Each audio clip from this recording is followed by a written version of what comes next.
20 ans après son admission sur nos écrans, Grey Anatomy, plus longue série médicale de l'histoire, est-elle toujours en forme? Grey Anatomy fête ses 20 ans, l'équipe médicale du Grey Sloan Memorial renfile la blouse blanche pour une 20e saison ce mercredi à 21h10 sur TF1.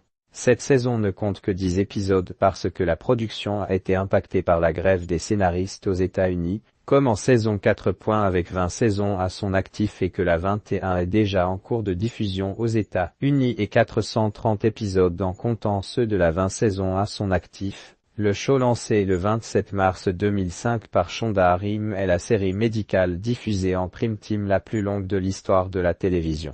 Regarder toutes les saisons de Grey Anatomy sans interruption prendrait plus de 18 jours. Avec cette longévité exceptionnelle, la série médicale a-t-elle encore du souffle ou est-elle sous assistance respiratoire? Un bilan positif en matière d'inclusivité au fil de sa longue existence. Grey Anatomy est passé d'un soap torride et léger sur des internes ayant des relations sexuelles dans les salles de garde à un drame médical qui reflète les évolutions sociétales des 20 dernières années.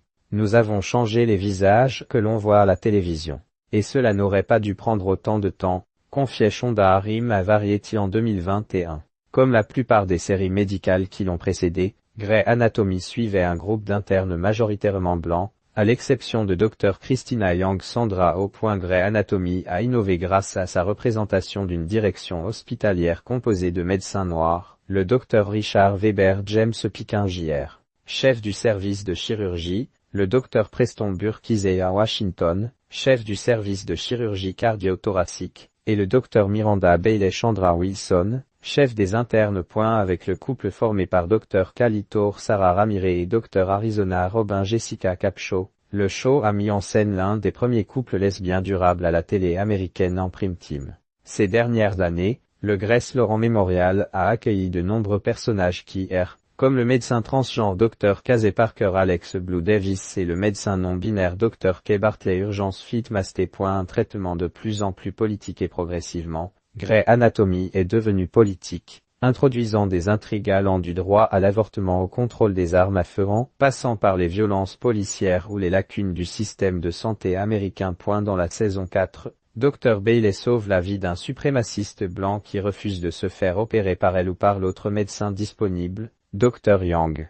La saison 14 aborde aussi le racisme systémique médical subi par Dr Bailey, qui voit ses douleurs ignorées par d'autres confrères. L'avortement était un mot difficilement prononçable à la télévision il y a 20 ans. En saison 1, Dr Yang, en première année d'internat, a une grossesse non désirée. Shonda Rhimes évoque l'idée d'un avortement. Après une forte opposition de la chaîne, elle opte pour une grossesse extra-utérine.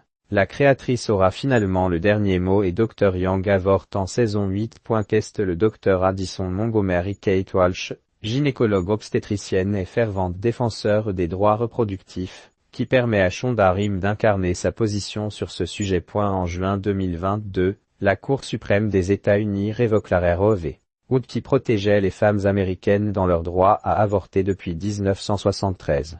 La saison 19 fait revenir l'héroïne du Spin Private Practice, Dr Montgomery, dans un épisode poignant où elle tente désespérément de sauver la vie d'une patiente, qui s'était rendue à l'extérieur de l'État pour avorter et se vide de sang à l'arrière d'une ambulance. Des pics d'adrénaline. La première partie de l'épisode 16 de la saison 2 Code Noir réunit 37,8 millions d'Américains le 5 février 2006 sur ABC.